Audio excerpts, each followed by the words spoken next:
Pawn Stars Chumlee, whose true name is Austin Lee Russell, is currently the subject of breaking news. We recently found out the details of a plea agreement that will spare him from going to jail. We all know Chumlee as the silly sidekick on Pawn Stars, who takes jabs from his co-stars and has a joke-cracking machine for a mouth. However, you know what? Chumlee is more than what you see on television. Chumlee's real life had its ups and downs, even though he was making people laugh on TV. And everything fell apart one day. Unexpected things happened, something that would take his admirers by surprise and change his life forever. Chumlee's childhood. American businessman and reality TV personality. Austin Lee Russell, better known by his stage name Chumlee, rose to popularity on the History Channel's popular Pawn Stars program. Chumlee works at the Gold and Silver Pawn Shop in Las Vegas, and the show gives viewers an inside look at their everyday operations. He had been employed at the shop for 5 years, before the cameras even started to roll, something that most people are unaware of. His early connection with Corey Harrison, whose father Rick and Grandpa Richard started the store, led to his employment. Chumlee's laid-back demeanor and sense of humor made him an immediate hit among viewers. He was frequently the one being made fun of by the other crew members, who would sometimes call him stupid or forgetful. He had his own specialties, though, despite all the jokes. He knew a lot about video games, sneakers, sports memorabilia, toys, and pinball machines. He eventually shown that he was more than just a comic relief act.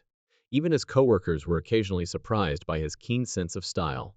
Chumlee was born in Henderson, Nevada, on September 8, 1982, and around the age of 12, he acquired his moniker. According to a friend's father, he reminded him of Chumlee, the walrus sidekick from the animated series Tennessee Tuxedo, because of his wide face and big chin. Long before he ever made an appearance on television, the nickname stayed and became his identity.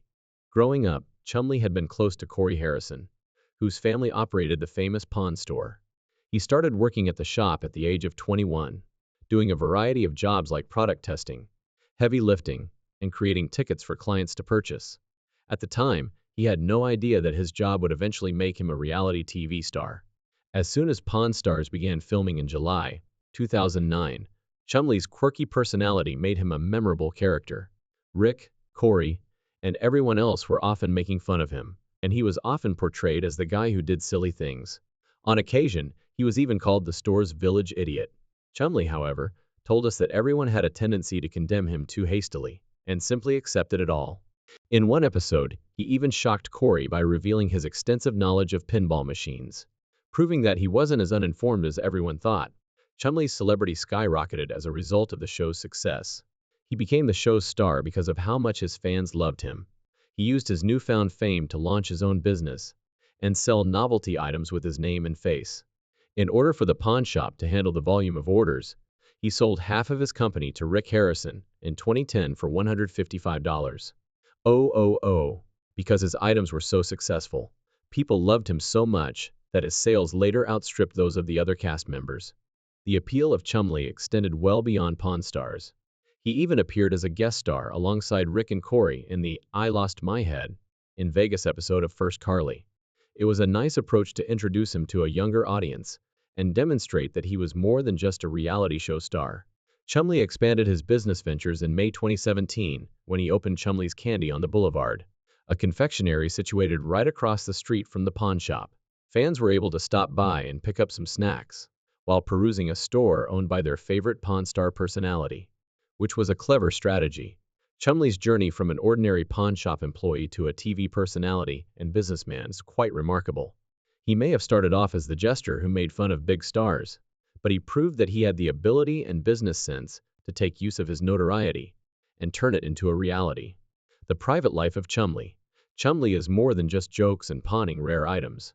His fans might not be aware of all of his interests and pastimes. His collection of sneakers is one of his greatest passions. He possesses an incredible collection of sneakers, with over 200 pairs. In addition, he enjoys skateboarding, gaming, and athletics. Additionally, you would probably get along with him if you swapped Pokemon cards as a child. The Pokemon trading card game is a great favorite of his. Chumlee has a diverse taste in music. He likes rap and punk rock equally, which suggests that his taste in music is as erratic as his character. Additionally, he enjoys binge-watching television. And because of their elaborate plots and compelling characters, Boardwalk Empire, Sons of Anarchy and Breaking Bad are some of his favorite shows. Cars, however, are Chumlee's greatest passion. His collection is really amazing, and he doesn't hesitate to show it off. His 1986 Buick Regal, which he modified with hydraulic lifts to enable him to bounce the front and rear of the car, is one of his favorite automobiles, and his collection is only getting started. He has a talent for choosing the finest cars, and over the years he has had several extremely costly automobiles, including a Rolls-Royce Phantom, a Maserati Gran Turismo, a Cadillac Escalade, a Range Rover, and a classic 1964 Impala SS. Chumlee was living the nice life, but there was one aspect of his life that desperately needed care: his well-being.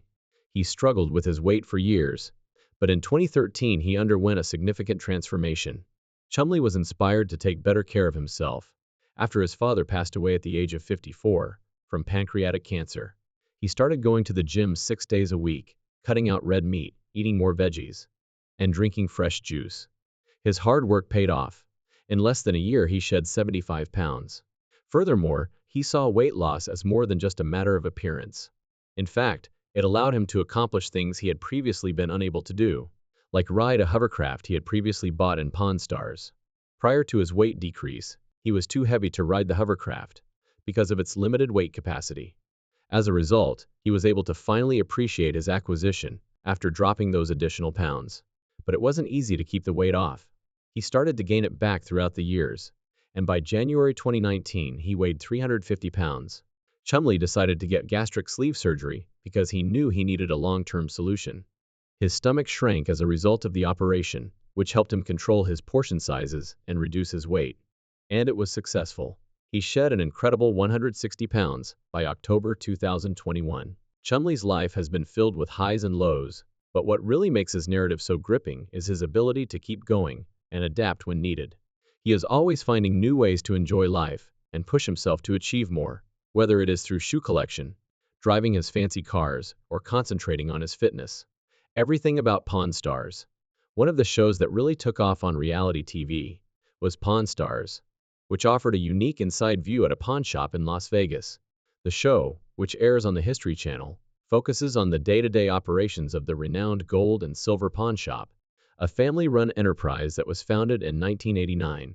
Richard Oldman Harrison, his son Rick's son Corey, also known as Big Hoss, and Corey's best buddy, Austin Chumlee Russell, were the original owners of the store. What began as a simple program about buying and selling antiques quickly became a huge phenomenon, ranking first on the network, and even as the second highest rated reality TV program on television, after Jersey Shore. After its July 19, 2009 launch, admirers quickly became enamored. The interactions between the employees of the shop and the customers who come in with items to either pawn or sell are at the heart of Pawn Stars. Negotiations, wrangling over prices, and a thorough examination of the various items' historical contexts are all part of every episode. More than anybody else, the Harrisons and Chumlee discuss the origins and value of the goods they get from the store. It would be impossible to have a reality show without some drama, of course. The major cast members' relationships and sporadic arguments are also discussed in the series. While TV Guide described it as a blend of Antiques Roadshow, Louisiana Incorporated, and Police, others have even compared it to Antiques Roadshow with a hint of the family drama found in American Chopper. A hint of chaos, a hint of tattoos, and a little of history.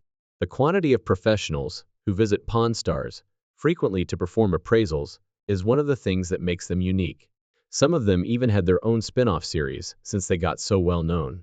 In 2010, Rick Dale, a metal sculptor and antique restorer, purchased American Restoration, and in 2012, Danny the Count Coker, a mechanic and expert in auto restoration, purchased Counting Cars. However, Pawn Stars is not just very popular in America.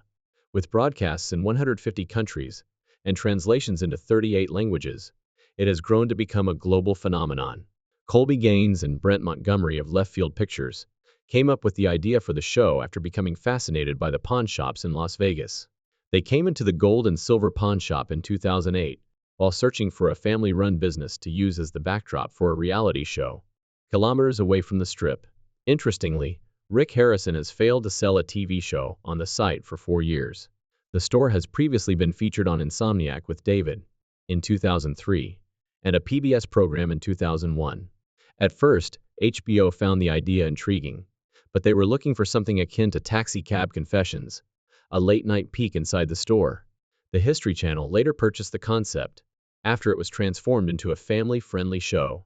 The original plan was to call it Pawning History, but when someone unexpectedly suggested Pawn Stars, a parody of porn stars' history, accepted it because it seemed more appealing. There are thousands of items at the gold and silver pawn store where the series is taped. Jewelry is the most common item in the pond, but the show focuses on the odd and lesser-known items that come in. Each episode has 5 or 6 things, and Rick, Corey, or the elderly man talk about their value and history. When they have something they don't know about, they bring in an expert to make sure it's real and to find out its value. Before settling on a price, they also take restoration expenses into account if something needs to be fixed. A price tag display at the bottom of the screen changes as the negotiations go on, and negotiations play a significant role in the show. For example, he bought a barber's chair and a marine chronograph without first getting quotes. The show depicts the familial dynamic in addition to the business side, particularly the back and forth between Rick, Corey, Chumlee, and the elderly man. There are many disagreements, usually about how to run the store, Corey's decisions, or whether Chumlee is intelligent and capable. Every episode also includes trivia questions about the store staff or the product being sold, with the answers revealed after the commercial break, to provide a little more fun. The Gold and Silver Pawn Shop was also a tourist destination because of Pawn Stars. Before the event, they would receive between 70 and 100 people per day. However, by 2010 they were receiving over 1,000 customers daily. In order to make room, they committed $400,000 to extend the showroom to 15,000 square feet and hired over 30 extra employees. They even started selling Pawn Stars merchandise, including drawings created by fans and Facebook competitions. Additionally, Corey and Chumlee earned $1,000 per night performing at nightclubs, and the cast stays engaged with fans on social media. However, the 4 major cast members can only operate the main counter during filming, due to filmmaking constraints. The store is closed to the public during filming, and only a small group of customers are allowed entry for privacy. To highlight how big the show has become, Rick Harrison signed a record deal in July 2011 for 80 more episodes over 4 seasons. In May 2013, it was moved to Thursday nights at 900 p.m. instead of Mondays at 1000 p.m., using Leonard Skinner's Winning Isn't Everything as the new theme music. In June 2014, a new uncredited tune was added to the introduction. History's own Sinjin Pawn, Stars and True TV's Hardcore Pawn are 2 examples of imitations that have emerged since Pawn Stars' debut. But no matter how many imitations or spin-offs appear, Pawn Stars remains one of the most popular reality TV programs. It combines family strife, business, history, and unexpected turns, all in a pawn shop, which is currently one of the biggest attractions in Las Vegas. Chumlee's legal problems. When Chumlee's residence was raided by police in March 2016, as part of a sexual assault investigation, he found himself in serious difficulty. Despite not being charged with that crime, he was arrested after authorities discovered drugs and firearms in his home. His reputation was severely damaged when he was accused of possessing drugs and weapons. The cheerful, lighthearted man on Pawn Stars has a nasty side that shocked fans. After being released on bail, he went to court and entered a plea deal, entering a guilty plea to a felony charge of firearms possession and a misdemeanor charge of attempted narcotics possession. He received 3 years of probation and treatment instead of jail time. Despite the fact that the charges of sexual assault were dropped due to a lack of evidence, his reputation was unaffected. However, because these cases are difficult to prosecute, some people continued to question his innocence. Chumlee was forced to surrender his firearms, including 223 caliber rifles and MP5 assault-style guns, some of which he was not even allowed to possess. Before the charges were dropped to just a misdemeanor, he lived a low-key life for a few years after being warned to keep quiet until 2019. Chumlee remained popular in spite of all the controversy, especially on social media, where he has over 800,000 followers. He promoted Chumlee's Candy on the Blade Deed, a little candy shop in Las Vegas, and engaged with fans on social media. Most of the customers traveled in the hopes of seeing him in person, despite the fact that some thought the store was underwhelming. Chumlee was able to change his life by 2024. Earlier this year, he appeared as a guest on Pawn Stars Do America, the Pawn Stars spin-off that ran its second season. Throughout the series, the Pawn Stars team travels to different parts of the country, meeting strange people and seeing unusual collectibles. Outside of television, Chumlee continued to run his candy store and re-establish contact with Rick Harrison, the boss of Pawn Star. Although Rick has been embroiled in a number of scandals, including a lawsuit from his own mother, the two have always been close. Chumlee's abrupt weight reduction was one of the big shifts in his life. He lost over 150 pounds after undergoing gastric sleeve surgery and bariatric surgery in 2021. He had struggled with being overweight for a long time, weighing 350 pounds at one point, and had tried a number of diets without ever seeing any lasting effects. He made the decision to adopt a healthy lifestyle following the operation, and he has been able to maintain his weight loss. Compared to his early days as a Pawn Star, he now appears nearly unrecognizable. There were ups and downs in his romantic life as well. Despite his legal troubles, he got engaged to Olivia Rodman in 2018, and the two seemed content. However, they had split up by 2020. He doesn't talk about his romantic life these days. Chumlee has also discovered his love for collecting, especially Pokemon cards, in contrast to Rick, who has been openly dating a much younger nurse. He frequently talks about how his collection is growing, and has even been to major events like the 2024 Pokemon World Championship in Hawaii. Chumlee Collects. His secondary Instagram account is dedicated to showcasing his latest finds, which include vintage toys, trading cards, and other vintage memorabilia. He now engages in more benign hobbies. He's still enjoying the limelight, but in a more constructive way, as evidenced by his performances at events like Comic-Con and his continued participation on Pawn Stars. His passions and economic interests are now the focus, rather than his legal troubles.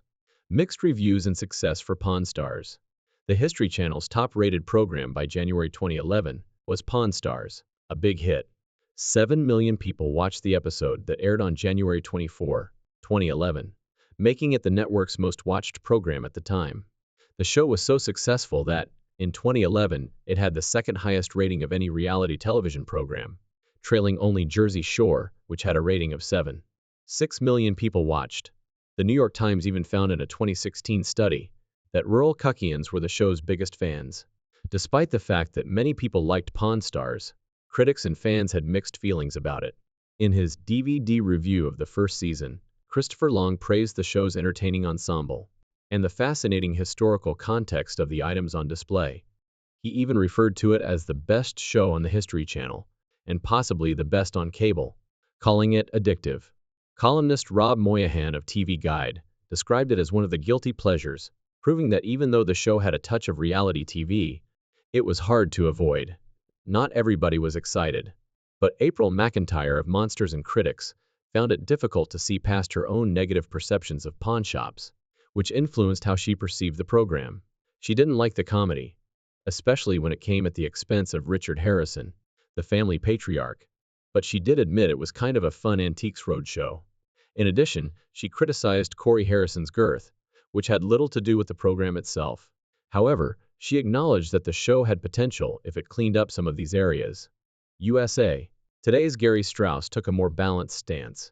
According to him, the show was maintained both amusing and occasionally enraged by the interplay between the Harrisons' conflicts and the oddball patrons.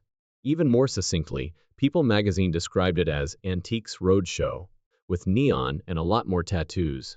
This essentially encapsulated the main idea of the show.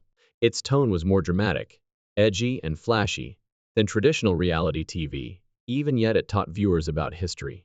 However, not all Pawn Stars viewers were happy with the course the History Channel has followed over the years. The replacement of the more historically focused episodes with series like Pawn Stars and Swamp People infuriated some of the network's longtime viewers.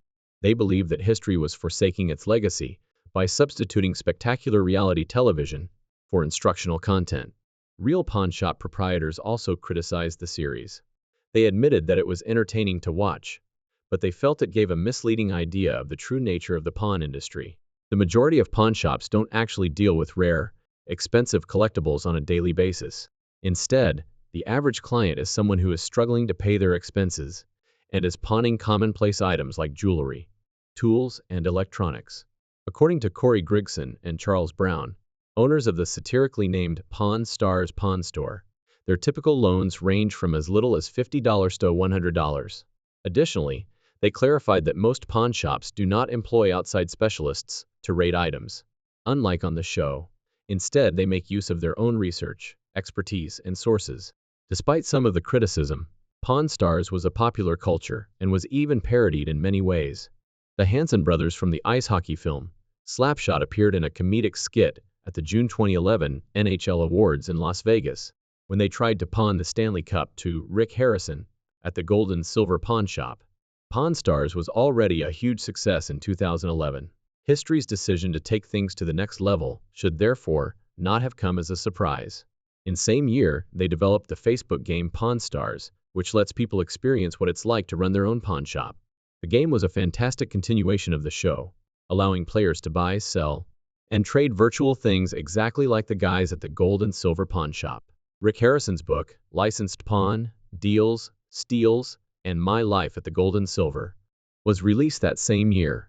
The book, which was published by Hyperion Books, delves into Rick's biography, including his early years, hardships, and how he entered the pawn trade. But it's not just about him. The remaining members of the Pawn Stars squad are also given room in the book. In their individual chapters, Chumlee, Corey, and the elderly guy share stories about their lives and their experiences working at the company. The show's viewers were given an intimate look into what went on behind the scenes, in addition to what they saw on TV. In other ways, the Pawn Stars series also kept expanding. The Gold and Silver Pawn Shop and Redwood Hills Financial, a financial institution, collaborated to launch a unique prepaid debit card in October 2011.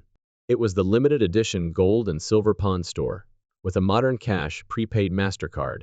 Although it might seem like an odd collaboration at first, it was just another example of how the show's appeal was spreading beyond television. Then, in 2012, Pawn Stars made its debut in the casino gaming industry. Ballet Technologies said in a statement on September 5th that they were working with the actors of the show to create a Pawn Stars slot machine. The next month, during the 2012 Global Gaming Expo in Las Vegas, which took place from October 24, the major announcement was made. It was obvious to think of a Pawn Stars slot machine. The Pawn Store itself is a popular location in Las Vegas, which is well known for its casinos. Now, fans might try their luck at winning large while playing a little Pawn Stars in Vegas. These endeavors demonstrated the extent to which Pawn Stars had proliferated. It was more than just a reality TV program. With books, games, financial services, and even slot machines, it had developed into a fully fledged brand. Fans had numerous ways to get involved in their favorite pawn shop, outside of just watching the show, whether it was by clicking the button on a Pawn Stars slot machine, playing a Facebook game, or reading a book about Rick's life. Additionally, the show brought genuine prominence to the pawn industry. The National Pawnbrokers Association awarded Rick Harrison and his business the title of Pawnbroker of the Year in 2010, acknowledging that the program had contributed to improving the industry's reputation and presenting it to the public in a favorable light. Pawn Stars' appeal went beyond television. The Clark County Commission has declared July 17, 2012, to be Pawn Stars Gold and Silver Pawn Day. The elderly Harrison handed the Clark County Heritage Museum a priceless artifact, a U.S. Senate floor chair that had belonged to Senator Patrick McCarran, along with $1.00. This chair was on exhibit for the public to see after having been pawned in an earlier episode called Take a Seat. Years later, Pawn Stars remained one of the most watched reality television programs. It stands out for combining family strife, history, and unusual clients.